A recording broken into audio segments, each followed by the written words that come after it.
Un regard sur l'évolution de l'homme, deuxième partie, nous allons nous intéresser à l'homme et aux chimpanzés et voir que ce sont deux espèces proches. Alors, regardez-les les deux là, dos à dos. Ils se ressemblent, non? Vous trouvez pas? Ouais, moi je trouve. Bon, par une différence de poilichon, c'est pareil, non? Regardez-les, toutes ces têtes. Eh bien, il y a une grande diversité au sein de l'espèce des chimpanzés. Comme pour nous, on va retrouver des points communs, on va retrouver des expressions communes, les sourires, euh, les rides. Un point aussi qui existe chez l'humain, c'est le brunissement de la peau entre l'âge des enfants et l'âge adulte. Un chimpanzé, quand il vieillit, quand il naît, au départ, son visage est blanc, et plus il vieillit, plus sa peau fonce. Bon, alors vous allez me dire, un bébé qui naît blanc, il ne va pas être noir à la fin de sa vie. Mais on constate quand même qu'un adulte, il a une peau légèrement plus foncée qu'un nouveau-né. Ça, c'est dû à l'impact du soleil. Alors, si on fait un petit comparatif homme-singe, Homo sapiens, c'est-à-dire nous, l'homme qui pense. Nous sommes 6 milliards d'êtres humains sur la planète, enfin 7 aux dernières statistiques, alors que nos cousins chimpanzés, qu'ils soient le chimpanzé classique ou le bonobo, quantité beaucoup moins importante, voire le bonobo en voie de disparition, 15 à 20 000 individus, donc très très protégés. Alors si nous avons été capables d'envahir la planète, c'est tout simplement parce que nous avons une durée de vie, une espérance de vie de plus de 70 ans. Alors que vous voyez nos cousins, beaucoup moins. Au niveau taille, nous sommes beaucoup plus grands, 170 cm. Nous avons un poids identique, et ce qui signifie que proportionnellement, notre poids par rapport à la taille est plus faible. Nous nous reproduisons toute l'année comme nos cousins. Nous avons une durée de gestation, alors de grossesse, 270 jours, 240, 230, c'est kiff kiff. On n'a pas énorme différence. Et au niveau mode alimentaire, on est omnivore. Regardez les chimpanzés, frugivore, insectivore, carnivore à l'occasion. Bon, bah, globalement, c'est la même chose. Ils mangent à la fois de la matière organique, animale et végétale. Donc on est très proche. Si on compare les caryotypes, alors l'homme c'est 2n égale 46, le chimpanzé c'est 2n égale 48. On sait qu'on a 95% de nos gènes qui sont communs avec ceux du chimpanzé.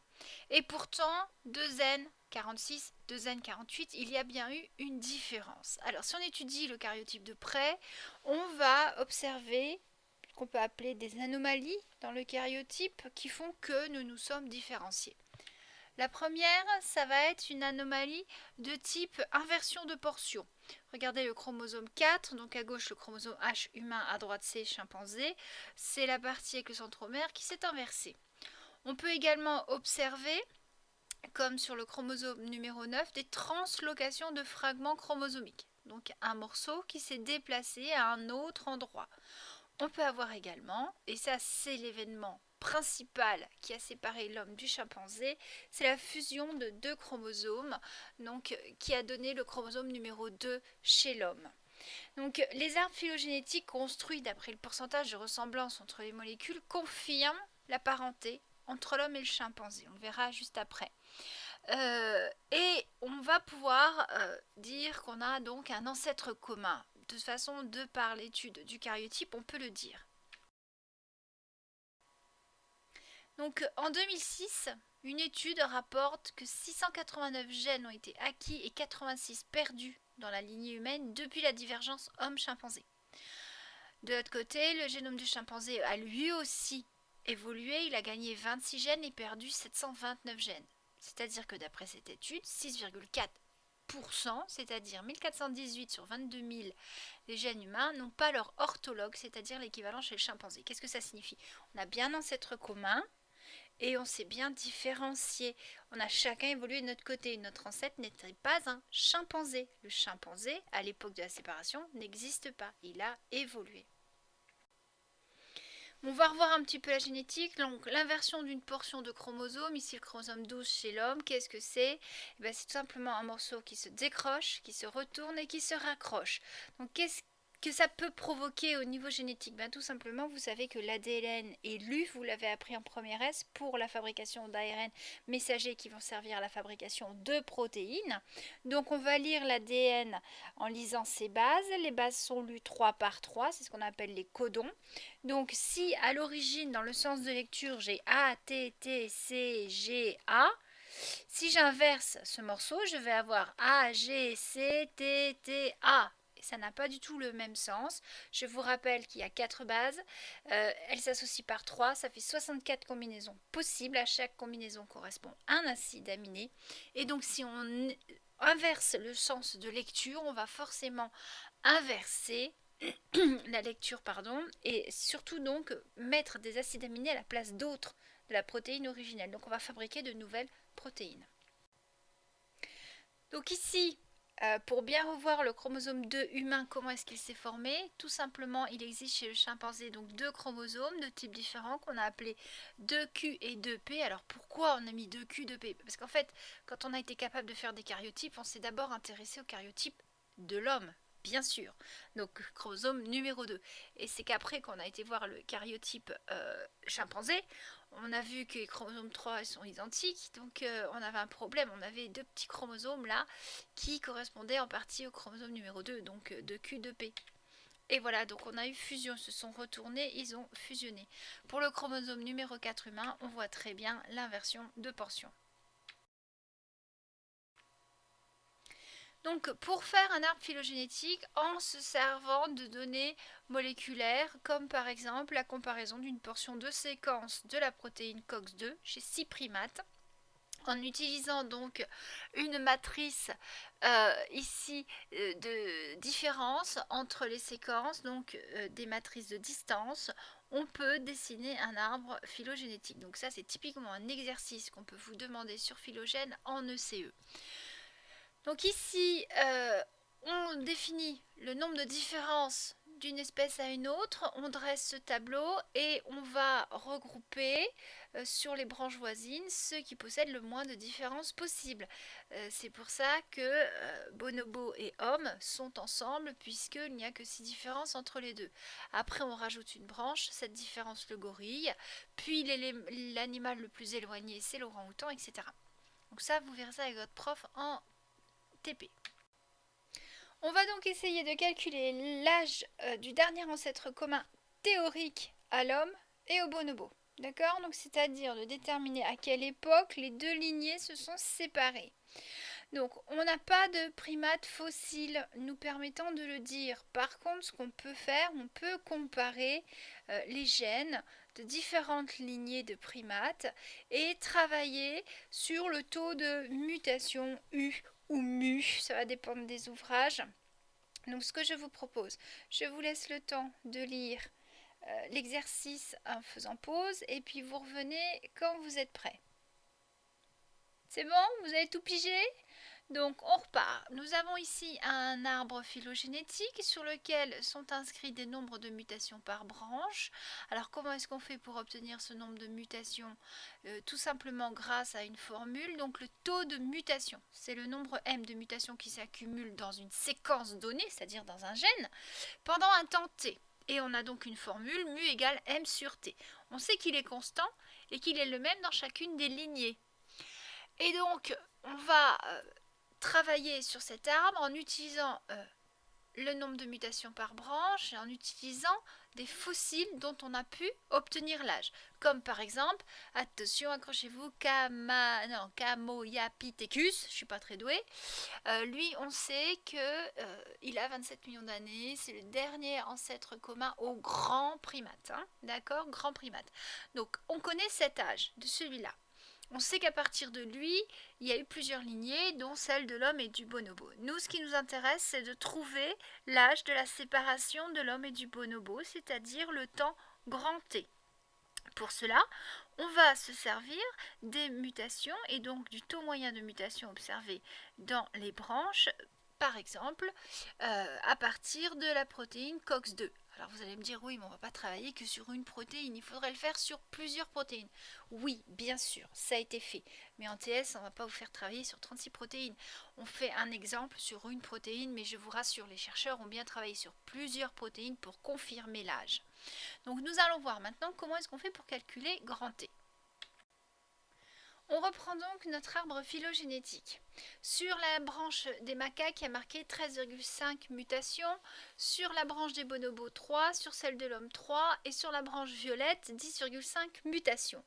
Si on considère que le taux de mutation est constant, c'est ce qui a été donné dans l'exercice, vous voyez que depuis la séparation du macaque et les grands primates, on a donc 27 millions d'années, on a eu 13,5 mutations. Ce qui signifie que sur la branche des grands primates, à partir du moment de leur séparation jusqu'au primate actuel, il doit y avoir identiquement 13,5 mutations.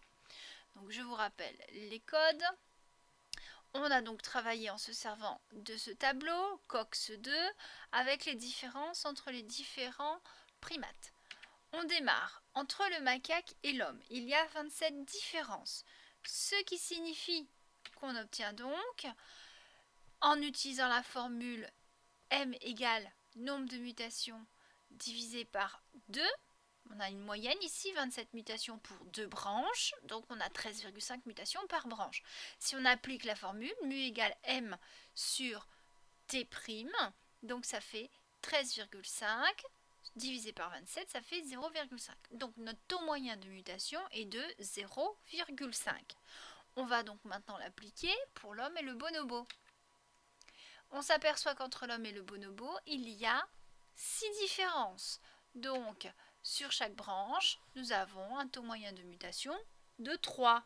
Ce qui signifie, donc forcément par soustraction, que la branche en violette, elle en a 10,5.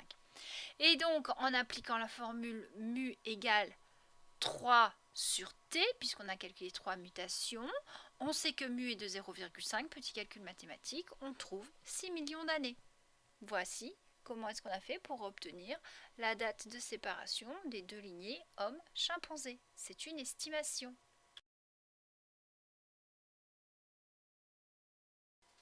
On peut donc, grâce à cette méthode, essayer, je dis bien essayer, de dessiner un arbre d'évolution.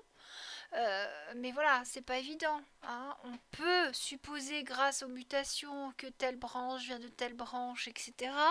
Mais pour l'instant, on ne peut pas affirmer que c'est exactement comme ça. On va pouvoir dessiner une répartition eurasiatique, une répartition africaine par les points communs, les mutations communes, etc. Mais pour l'instant, il y a beaucoup de pointillés, beaucoup d'hypothèses. Donc par contre, une chose est sûre, c'est que les différences génétiques entre l'homme et le chimpanzé sont suffisantes pour expliquer les différences phénotypiques. Et le phénotype humain et le phénotype simien, ils s'acquièrent au cours du développement pré- et post-natal. Le très jeune chimpanzé ressemble beaucoup à son homologue humain. Les différences, elles s'accentuent quand le singe devient adulte. Et tout ça, ça provient de la durée et de l'intensité de l'expression de certains gènes, des gènes de développement. Alors, si on regarde la chronologie comparée du développement d'autres organes que le crâne chez les chimpanzés et l'homme, l'âge de la première molaire, c'est-à-dire la fin de la période lactéale où on boit du lait, chez les chimpanzés, c'est 3 ans. Chez l'homme, c'est 6 ans. Période de croissance, jusqu'à 12 ans chimpanzé, jusqu'à 20 ans chez l'homme. Maturité sexuelle, 7 ans, nous 14. Remontée du trou occipital. Au départ, le trou occipital, chez les deux fœtus, il est au centre. Et puis, il va remonter vers l'arrière chez le chimpanzé vers l'âge de 2 ans. Donc, vous avez peut-être remarqué dans les reportages, les petits chimpanzés, ils se tiennent debout, ils marchent debout, ils ont leurs bras sur les côtés, comme ça. Mais après, une fois l'âge adulte, pof, ils sont penchés en avant. Ils s'appuient toujours sur leurs bras. Chez nous, le trou occipital reste toujours au centre et ne remonte jamais. On a donc ici un décalage dans le temps. On le voit aussi pour la durée de la multiplication des cellules nerveuses au stade embryonnaire, donc 2 semaines chez chimpanzé, 8 semaines chez nous. Donc ces différences, elles vont s'expliquer par une différence de durée et une différence d'intensité d'expression de gènes de développement. Si on compare sous forme de graphique les périodes embryonnaires, fétales, lactéales, la période de substitution et la période adulte, on voit clairement le décalage. Donc la bipédie elle est temporaire chez le chimpanzé, elle est définitive chez nous vers l'âge de 1 an. Vers 3 ans, on a un arrêt de la croissance du cerveau chez le chimpanzé et donc du coup pas chez nous. Migration du trou occipital vers l'arrière du crâne, mais pas chez nous. Par contre, nous, du coup, notre crâne ayant une position différente, eh ben, des modifications vont pouvoir être conservées. On va avoir apparition du menton, apparition du langage articulé, des caractères qui n'apparaissent pas du tout chez le singe.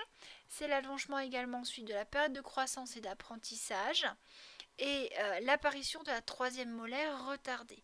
On a des caractères qui n'apparaissent plus chez l'homme, c'est la canine très développée, les fameux crocs, les muscles masticateurs puissants, et enfin le fort bourrelet au-dessus des yeux, le bourrelet susorbitaire, celui qui est sous les sourcils. Si vous appuyez sous vos sourcils, l'os est lisse, il n'y a pas de bourrelet. Sur un crâne de chimpanzé, il y a un énorme bourrelet. Donc on peut voir des cas de mutation de gènes homéotiques. Ici, c'est la microcéphalie qui est visible, qui touche le gène ASPM. Cette mutation qui existe actuellement, elle permet de faire l'hypothèse que le fort développement crânien de l'homme pourrait avoir pour origine des mutations de ce type. Donc à gauche, vous avez un crâne humain normal et à droite, un cas de microcéphalie. On peut s'interroger aussi sur la capacité de l'homme à parler.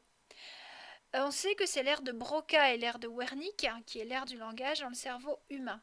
Or, l'ère de Broca, elle existe aussi chez le chimpanzé. Donc, comment ça fonctionne? On a le centre visuel à l'arrière chez nous qui voit donc les lettres. On a les images visuelles des lettres qui sont donc reconnues, traitées. On a les images auditives des mots.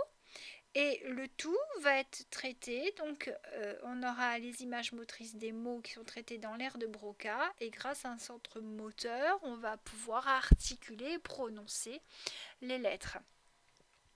Donc si on compare à ce moment-là les deux cerveaux, pourquoi le singe ne pourrait pas parler alors qu'il possède ces zones?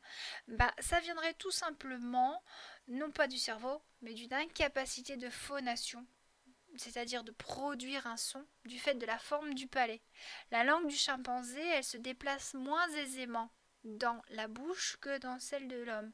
Il est donc impossible d'articuler et de produire des sons. Pourquoi? Parce qu'on a une avancée du crâne et on n'a pas du tout ça chez l'homme, et chez nous on peut bouger plus facilement la langue et produire des sons.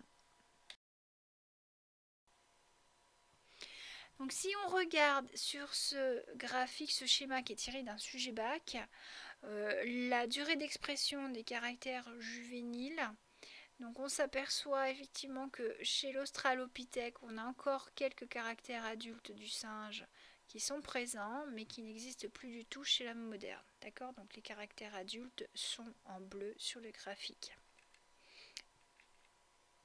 Donc on appelle ça la néoténie, c'est-à-dire la persistance de caractères juvéniles à l'âge adulte. Alors, autre évolution identique, ça va être le chien et le loup. Chez le chien, on va trouver beaucoup de caractères néoténiques par rapport au loup.